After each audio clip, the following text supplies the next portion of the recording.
যখন বড় পরিবার থেকে একা হয়ে গেছিলাম, মানে শ্বশুরবাড়ি ছেড়ে এখানে চলে এসেছি, তখন জীবনটা সত্যি খুব শূন্য মনে হয়েছে। এই একা একা আমাকে এই যে এখন দেখছেন ঘরের মধ্যে, সেই দিনটা আমার একদমই ভালো লাগতো না। আর আজকাল কিছুটা বছর অভ্যাসে না একা থাকা এতটা এতটা সত্যি মানে হয়ে গেছে আমার জন্য, যেন কমফোর্টেবল হয়ে গেছে। একা থাকতে ভীষণ ভালো লাগে, সেটা শুধু নিজের স্বার্থের জন্য না। একা থাকলে কি হয়, ঈশ্বর নামটা একটু মনে নেওয়া যায়, যেটা ঘনবসতির মধ্যে হয় না। সবাই হয়তো অনেক কিছু মনে করতে পারে, যে জিনিসটা একা থাকা মানে শান্তিবোধটা না, সেটা অন্য কোথাও নেই। যতই ভালো পরিবেশে আমরা থাকি না কেন, ততটা কিন্তু শান্তি যে একা থেকে নিজের জন্য চিন্তা ভাবনা করাটা, সেটা কিন্তু প্রত্যেক জায়গার মধ্যে পাওয়া যায় না। হ্যাঁ, সত্যি সেই পরিবেশটা কিন্তু আবার গড়ে তুলতে হয়, যেটা আমার এখন গিয়ে আস্তে আস্তে অভ্যাস হচ্ছে। এতটা বছর পর খুব কান্না করেছি যখন একা একা থাকতাম, তারপর যা ছেড়ে দিয়েছি, ভাবলাম যা আমার মনে একাই থাকতে হবে। তো যাই হোক, সেটা সম্পূর্ণ আমাদের অভ্যাসে পরিণত হয়ে যায়। তো যাই হোক, আজকে সকাল থেকে যে দুপুরের মধ্যে 11টা থেকে 12টার মধ্যে যে কাজগুলো কমপ্লিট করব না, সেই কাজগুলো আপনাদের সঙ্গে শেয়ার করব। নমস্কার বন্ধুরা, রাধে রাধে। আপনারা কেমন আছেন? আশা করছি সকলে খুব ভালো আছেন, আমিও ভালো আছি। অনেকাংশে কিন্তু শীতটা কমে গেছে। তো একটা উলের যে মানে চাদরগুলো ছিল চেঞ্জ করে নিয়েছি, এটা ধুয়ে দেব, আর একটা নতুন করে পেতে নিয়েছি। ওইটা বেশ বড় ছিল, এখন মোটামুটি যেটা পেতেছি সেটা একটু ছোট। তো যাই হোক, আস্তে আস্তে শীতের পোশাকগুলো উঠিয়ে নেব। তো সেটি একই সঙ্গে যে কাপড়গুলো বেরিয়েছে না, তো এগুলো আস্তে আস্তে করে ধুয়ে দেব। অলরেডি মেশিনে, ওয়াশিং মেশিনে লোড করানো আছে। তো সেগুলো যখন ধুয়ে দেব তখনই রাখবো। এখন তো আর জায়গা নেই, সেই জন্য মানে পুটলি করে একটা জায়গায় রেখে দিচ্ছি, তা না হলে সারা ঘরে এদিক ওদিক থাকবে, ভালো লাগে না দেখতে। আর ঘরটা একটু ফাঁকা থাকলে যেন একটু প্রাণ খুলে কাজ করতে পারি। তা না হলে এত ছোট জায়গা, বাচ্চারা যখন থাকে না, এই ছোটোখাটো ডিপ করে কাজ করাটা একটু আমার কাছে অসম্ভব ব্যাপার হয়ে যায়। আর এই যে স্নানে যাওয়ার আগে হাতে কাচা কাপড়গুলো ধুয়ে নিচ্ছি, মানে কাপড় ধোয়া এখন আমার কন্টিনিউ থাকছে। বললাম না, শীত অনেকটা অংশই কমে গেছে, কিছু কিছু কাপড় তুলেও নেব। আর হাতে কাচা কাপড়গুলো স্নানের আগে মানে প্রতিদিন ধোয়াতে এরকম একটা অভ্যাস হয়ে গেছে না, আজকাল আর কাপড় সেরকমভাবে জমে না। যেন একটা দুটো থাকলেও যেন আমি ধুয়ে নিই, সেটাই হয়েছে ব্যাপার। তো একটু মানে একটু গরম জল দিয়ে ভিজিয়ে রেখেছি। সার্ফটা যে এনেছে না, একটু অন্যরকম সার্ফ, তো ওর বাবা বলছে একটু গরম জল দিয়ে দেখো তো সার্ফটা জানি কীরকম।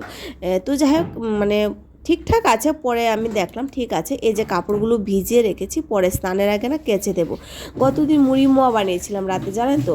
তো সেই জন্য না এই মানে মানে বাস্কেটটা ধোয়া হয়নি। এই বলটার মধ্যে, এটা তো বাসন রাখার বল, সেটা আমি একটু ভিজিয়ে রেখেছিলাম, গুড়টা শুকিয়ে গিয়েছিল, তো সেটা আমি ভিজিয়ে রেখেছিলাম বাথরুমের মধ্যে। তো এই যে স্নানে যাওয়ার আগে মোটামুটি অনেক কাজ আমার প্রতিদিন থাকে। সেই ভোরবেলা যদি করি, দিনে যে কোনো টাইমে স্নান করি না কেন, সেই স্নানের আগে আমার মানে আগে আমার কিছুটা কাজ বাকি থেকে যায়। প্রতিদিন ব্লগ দিই না, তো আপনাদের সঙ্গে সেরকম রুটিনও শেয়ার করতে পারি না। তো যাই হোক, ভালো রৌদ্র এসছে, ম্যাটটা একটু রৌদ্রে দেবো। এটা দুদিন বাদে বাদেই মানে রৌদ্র দিতে হয়। কারণ মানে বাচ্চারা আছে, খেলাধুলা করে, তারপর ওরা পড়তে বসে। তবে ম্যাটটা ভীষণ মানে ভার, তো সেই জন্য এটা মানে ধূপে দিলেই ঠিক। এটা তো ধোয়ার মতো সাধ্য আমার নেই, অনেকটাই ওজন, এটা ড্রাই ওয়াশ ছাড়া উপায় নেই। তো শীতটা যখন যাবে তখনই ড্রাই ওয়াশে দেবো, তার আগে এটা রৌদ্র দিয়েই রাখছি। এটা আমরা গত বছর নিয়েছিলাম, 2024 নিয়েছিলাম, তখন আমরা ভাড়া বাড়িতে ছিলাম। আর এটা রান্নাঘরের ম্যাট, সেটাও ওখান থেকে নিয়েছিলাম, মার্কেট বসে এখানে। মানে সে মার্কেট থেকে না, সাপ্তাহিক মার্কেট বসে, সেখান থেকে রান্নাঘরে যে ছোটো ম্যাটটা এখন দিলাম সেটা নিয়েছি। বড়টা ওর বাবা অন্য কোথাও থেকে এনেছে, সেটা ড্রাই ওয়াশে পরের দিকে দেব যদি সম্ভব হয়, তা নাহলে এইভাবেই রেখে দেবো এবছরটা। তবে সেটা হাতে ধোয়ার মতো না, আর উপরটা না পুরা ভেলভেট, তো সেই জন্য এটা মানে ধুপে দেওয়াই ঠিক। তো যাই হোক, রুটি নিয়ে বসলাম এইমাত্র ছাদে উঠে। তো ছাদে বসে বসে, রোদ্রের মধ্যে বসে বসে খেতে ভালো লাগে। তো সেটা খেয়ে টেয়ে এখন এসেছি রান্নাঘরে, একটু নীরবে কাজগুলো করিনি, যেহেতু সকালবেলা মাম্মাম পুজোটা দিয়ে স্কুলে গিয়েছে, তো পুজোর দিকে আমার যেতে হবে না। তো সেই জন্য না ঘরের কাজগুলো একটু শান্তি মতো করে নিচ্ছে। আমার না কি জানো তো, রান্নার আগে সমস্ত কিছু আমি কমপ্লিট করে নিই, মানে রান্না বসিয়ে যে করব সেটা আমার হয় না। রান্নাঘরটা আমি মোটামুটি এলোমেলো থাকলেও কিছু করতে পারি না, সেই জন্য চেষ্টা করি যেন গুছিয়ে রাখতে পারি যতক্ষণ হয়, তা না হলে তো আর কিছু করার নেই। তেলের প্যাকেটও শেষ হয়ে গিয়েছিল, মাসেরও শেষ, তো একটাই লাস্ট ছিল। তো ভাবলাম এটা তেলের যে কন্টেনারটা সেটা ধুয়ে দেইনি, এটা রেখেছি সাইডে করে ধুয়ে দেব। এটা মোটামুটি এটাও তেলের বোতলে ছিল, সেটার মধ্যে ঢেলে নিচ্ছি, তাহলে একটু আন্দাজ পাওয়া যাবে। আর একটা ছোট্ট বোতলে কিন্তু আমি আলাদা করে রেখে দিয়েছি, আপনারা হয়তো দেখতেই পেরেছেন। তো বাস্কেটটা আমার ধোয়া হয়ে গেছে, মানে স্নানের আগে মানে চেষ্টা করছি যে বাসনগুলো ধুয়ে রান্নাঘরটা একটু মুছে টুছে পরিষ্কার করে যাব, এসে যেন স্নানটা করে জলদি রান্নাটা করে নিতে পারে। যেহেতু ওর বাবা 1:30টার মধ্যে খেতে আসে, তো আমার রান্নাটা আমার করে নিতে হয়। তার উপর হঠাৎ করে না মনে হলো আজকে একটু পার্লারে যাব আইব্রোটা বানাতে। তো আমাদের অফিসে মানে ক্যাম্পাসে যে পার্লারটা সেটা বন্ধ হয়ে গেছে, এখন একটা ফ্যামিলির কোয়ার্টারের মধ্যে মানে ফ্যামিলির ঘরে যাব। ওখানে নাকি একটা দিদি থ্রেডিং করে, বিউটি পার্লার আছে, তো সেখানে গিয়ে দেখি হয় কি না। তো যাই হোক, এখানে আমার এখন আজকে যে রুটিনটা আপনারা কিন্তু দেখছেন সেটা প্রায় সকাল 9টা 9:30 থেকে হবে। 12টার মধ্যে আমার কাজগুলো মোটামুটি মানে কমপ্লিট হয়ে যাবে, 1টা থেকে 1:30টার মধ্যে রান্না বান্না কমপ্লিট হয়ে যাবে। সেটা কিন্তু আমার প্রতিদিন একই রকম রুটিন থাকে না, ডিউটির উপর তারপর ঘরের অন্যান্য কাজের উপর আমার প্রতিদিন রুটিনটা ডিপেন্ড করে। তো এই যে স্নানের আগে কিন্তু চালটা ভিজিয়ে রেখেছি, তারপর আলুগুলো ধুয়ে রাখছি যেন আমি এসে চট করে রান্নাটা করে নিতে পারি। আর অত কিছু তো আর দেখানো যায় না, তার মাঝামাঝি প্রচুর কাজকর্ম থাকে। তো সেই আলুগুলো না ধুয়ে টুয়ে একদম টুকরিতে আমি মানে রেখে দেবো, জলটা যেন ঝরে যায়। আর ওই যে দেখতে পাচ্ছেন হয়তো, সেটা আমি চালটা ভিজিয়েও রেখেছি। তো পার্লারে গিয়েছিলাম, পার্লার থেকে কিন্তু এসেও পড়েছি, আমার আইব্রোটা বানানো হয়ে গেছে, মুখটা যেন অনেকটাই হালকা লাগছে। সত্যি কথা, মুখটা এতদিন ভীষণ ভার লাগতো। তো আজকে একটু দিদি একটু করে দিয়েছি, ক্রিম টিম দিয়ে না মাসাজও করে দিয়েছি, একটু হালকাও লাগছে শরীরটা। দুপুরবেলা দেখবেন এখন একটা আসছে, সেই ঘুম ঘুম পায়। তো সেটা ঝাড়ু দিয়ে নেব, আজকে মাথাটাও ধুয়ে নেব। তো তার আগে ভাবলাম সেটা একটু ঝাড়ু দিয়ে নিই, সকালের দিকে তো হয়নি, এখন স্নানে যাওয়ার আগে সেটা ঝাড়ু দিয়ে নিই।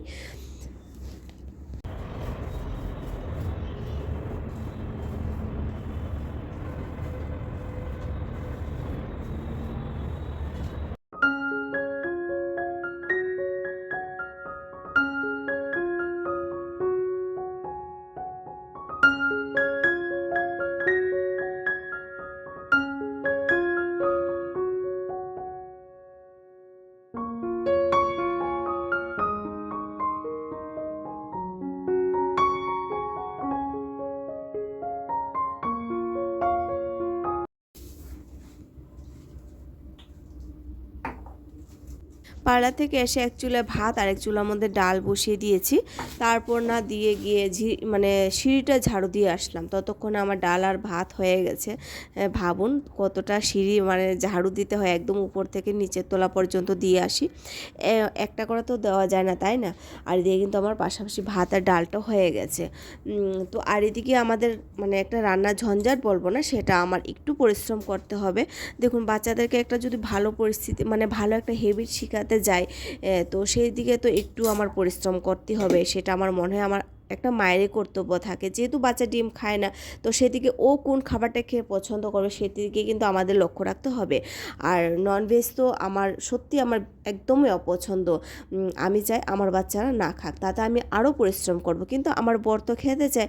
তো সেই জন্য ডিমটা বানাচ্ছি, এক চুলার মধ্যে ডিমটা অমলেট করে নিচ্ছি, আর একদিকে কিন্তু পনিরটা বানাচ্ছি। একই সঙ্গে তড়কা লাগাবো, ডিমটা মানে আলাদা আলাদা করে ঝোলটা ডিভাইড করে নেব, একই ঝোল থাকবে, ঝোলটা কিন্তু একই থাকবে, সে আলু দিয়ে বানাচ্ছি। তো দুটা কিন্তু আমি ভাগ করে নিয়েছি, একটা ডিম দিয়ে দিলাম আর একটার মধ্যে মানে পনির দিয়ে দিয়েছি, সেটা কিন্তু আমাদের হয়ে যাবে মা মেয়ে। আর ছেলে ডিম খায় সেটা না, ও ডিম খায় না, ছেলে খায়, বাকি আমি আর মেয়ে তো একদমই খায় না। তো দেখা হচ্ছে পরে, রাধে রাধে।